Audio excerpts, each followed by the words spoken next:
Dean, can you tell us a little bit about the evolution of XDR, kind of its transition from antivirus to EDR, from SIM, and kind of the rise of the SOC and MDR functions? Sure. We frame the current XDR market in terms of the history of cybersecurity over the last decade or two, and I think that helps. That historical perspective, helps to understand how we got to where we are and why vendors are taking the approaches they are now.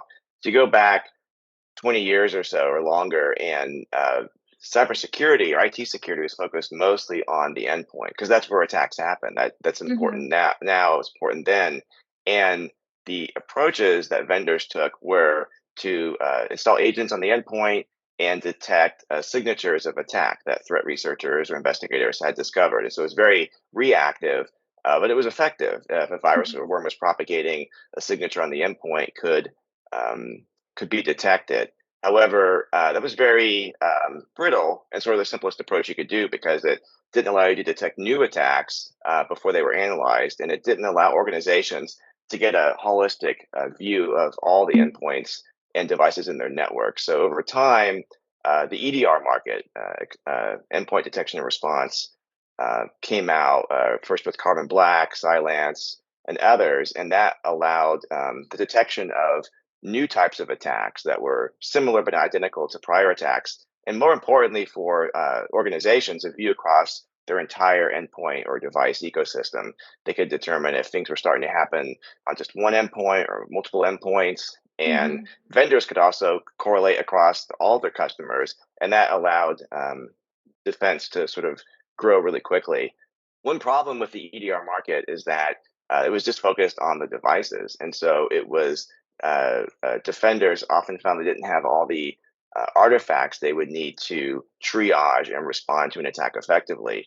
And this kind of coincided with the era of more and more services moving away from self-hosted to vendor-hosted SaaS, software as a service. And so, companies would start to use email and web hosting and other tools that were hosted by someone else. And there's just no visibility with EDR. And so, because that attack surface became so complex so fast, this is when MSSPs and MDRs became more common because companies could outsource this complexity to companies that would digest that complexity of across the board. And that was, and it still is, an effective approach. One problem with that is that attackers are always responding to what defenders are doing.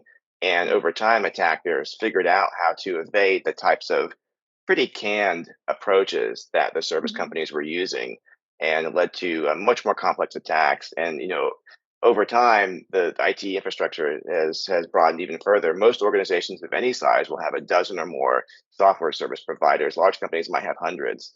And Mm-hmm. so, a few years ago, you saw certain vendors trying to tackle this in a way that was new by doing. This was the beginning of XDR, so it was companies that had a strong presence on the endpoint adding in those other data sources, like from email or identity, in a principled way to provide a better, more holistic picture. And so this was mostly the existing EDR vendors like CrowdStrike or Defender, even Palo Alto, and that's been effective. But it's really most effective for the vendor's own products. So it's almost like a sales mechanism where if you use a vendor specific XDR, it encourages you to use other products from their suite of services. But it certainly covers other vendors less well. And the fact of the matter is that most companies aren't using just one vendor; they're using many different vendors.